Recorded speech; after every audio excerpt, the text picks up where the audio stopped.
Welcome to another edition of Lean Bites. Thanks for joining me today. My name is Paul Dean. In this edition of Lean Bites, I'm hoping to radically shift your thinking through my 5 tips to get the best out of 5S. Now, I'm sure you've implemented and followed 5S according to the standard method.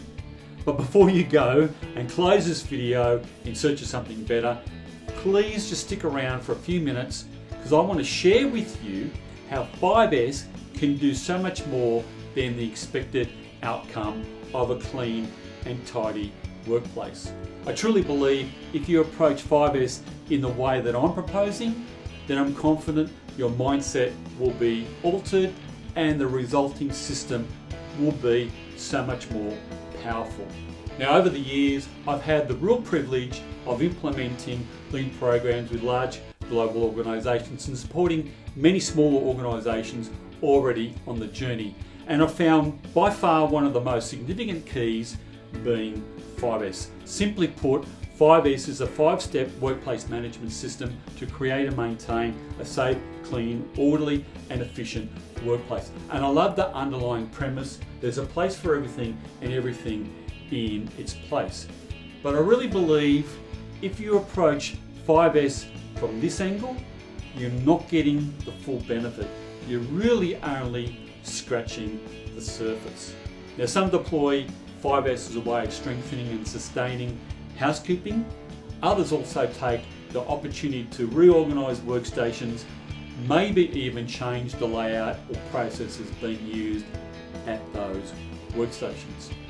But there's so much more possible if we enter into 5S with the following different mindset. The 5S can be used as an entry point to your lean program. It can serve as a fundamental building block to develop an improvement culture. And the reason why that is so powerful and simple is because for us as humans, it's so much more powerful when we learn by doing something.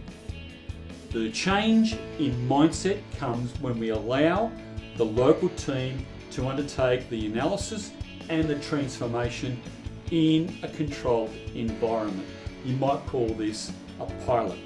An environment that allows you to put into practice the things you've learnt, study the results, adopt changes for the next cycle, acknowledge and celebrate the result.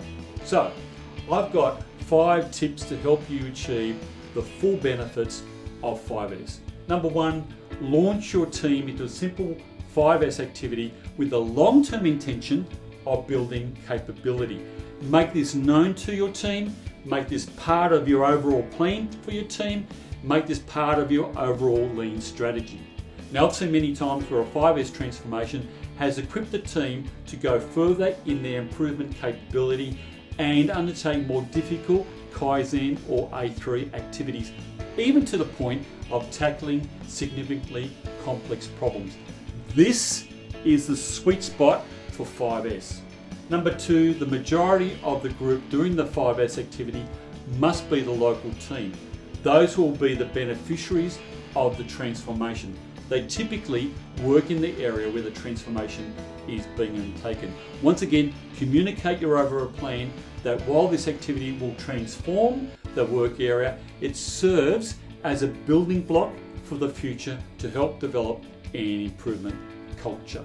Number 3, the team must be empowered to run the activity and the outcome must be fully supported by the local and senior leadership, regardless of the extent of the resulting improvement. I truly believe that every improvement, no matter how small, is a step to building a great improvement culture. Now, number 4 is integrate the 5S activity as part of an overall improvement strategy. I've linked 5S to the PDCA cycle, whereby the 3S steps are contained in the do stage and the other 2 are in the check at stage. This way, 5S becomes part of your improvement journey. Now, finally, a big advantage, number 5, is capture before and after photos and post these on a local board to remind us from where we've come. And a great tool here is the 5S Communications Board, which is solely dedicated to 5S, located in the central place for all the Cedar journey. You can even add a number of items to this board, such as visual standards, checklists for the control aspects, even scoring charts in the case of assessing the maturity or sustainability. So in summary, 5S can be used not only to transform the physical environment, but the cultural improvement environment as well, putting you on a path to building a strong improvement culture. I hope this has been very helpful, and before you go, I'd like to leave you with a powerful quote. If you always do what you've always done, you'll always get what you've always got. Henry Ford. Thanks for joining me on this edition of Lean Bites.